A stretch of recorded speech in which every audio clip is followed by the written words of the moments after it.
Hey everyone! Before we dive into today's story, don't forget to hit that like button, share this video with your friends, and subscribe if you haven't already. Let's get into it. Growing up, I always thought my family was perfect. My parents were loving, my older brother Alex was my hero, and I, Emma, was the baby of the family. But as I got older, I started noticing cracks in the facade. Alex, the golden child, could do no wrong in my parents' eyes, while I was constantly overlooked. It wasn't until my wedding day that I realized just how deep those cracks ran. Alex had always been the favorite. He was the star athlete, the straight-A student, and the one who could charm anyone with his smile. I, on the other hand, was the quiet, bookish one who preferred to stay in the background. My parents doted on Alex, showering him with praise and attention, while I was left to fend for myself. I didn't mind it much, until I met Jake. Jake was my everything. He was kind, funny, and understood me in a way no one else did. When he proposed, I was over the moon. My parents seemed happy for me, but Alex, he was oddly quiet. At the time, I thought he was just being his usual aloof self. Little did I know, he had other plans. A week before the wedding, I caught Alex and Jake in a heated argument.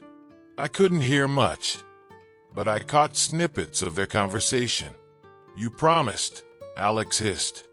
"You can't back out now."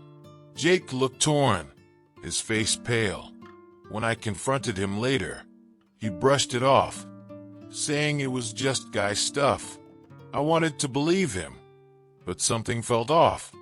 The day of the wedding arrived, and everything seemed perfect. The venue was beautiful, the guests were happy, and I was about to marry the man of my dreams. But as I walked down the aisle, I noticed Alex wasn't there. My heart sank. Where was he? And why wasn't Jake looking me in the eye? Just as the officiant began the ceremony, the doors burst open. Alex stormed in, his face red with anger. "Stop the wedding!" he shouted. The room fell silent. My heart raced as Alex marched up to Jake and grabbed him by the collar. "You think you can just walk away from me?" he snarled. Jake looked terrified, his eyes darting between Alex and me. "What's going on?" I demanded, my voice trembling. Alex turned to me, his expression a mix of guilt and rage. "Emma, I'm sorry," he said. "But Jake and we've been seeing each other." The room erupted in gasps. I felt like the ground had been ripped out from under me. "Jake and Alex? How could this be?" Jake tried to explain, but his words were a blur. All I could hear was the sound of my own heartbeat pounding in my ears. My brother and my fiancé. The betrayal was too much to bear. I tore off my veil and ran out of the venue, leaving everyone in stunned silence. In the days that followed, I learned the truth. Alex and Jake had been in a secret relationship for years. Alex had convinced Jake to propose to me as a cover, fearing our parents would never accept their relationship. But as the wedding approached, Jake had second thoughts, leading to the explosive confrontation. My parents were devastated.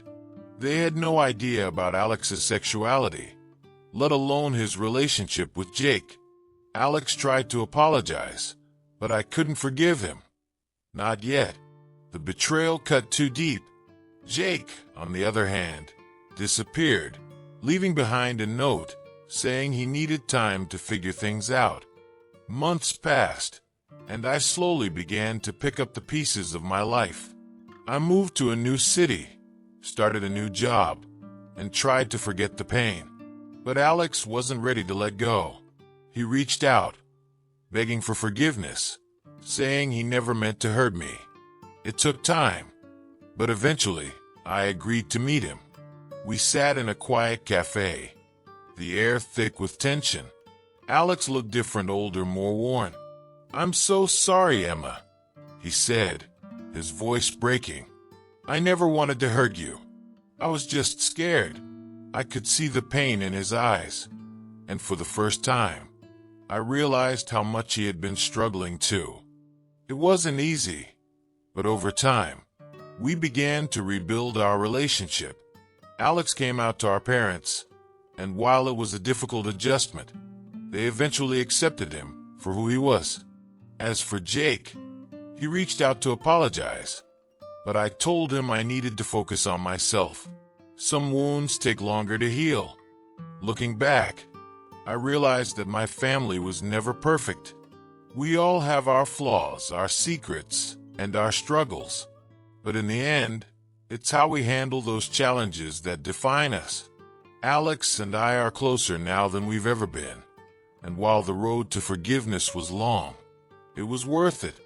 As for love, I've learned to trust my instincts. I'm not sure if I'll ever find someone who makes me feel the way Jake once did, but I know I deserve someone who loves me for me, not as a cover or a compromise. And until that person comes along, I'm content with the love and support of my family.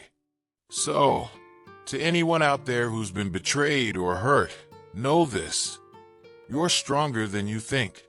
It's okay to take time to heal, to forgive, and to move forward at your own pace. And sometimes, the people who hurt you the most can become your greatest allies, if you're willing to give them a second chance. If this story touched your heart, don't forget to like, share, and subscribe for more emotional and shocking tales.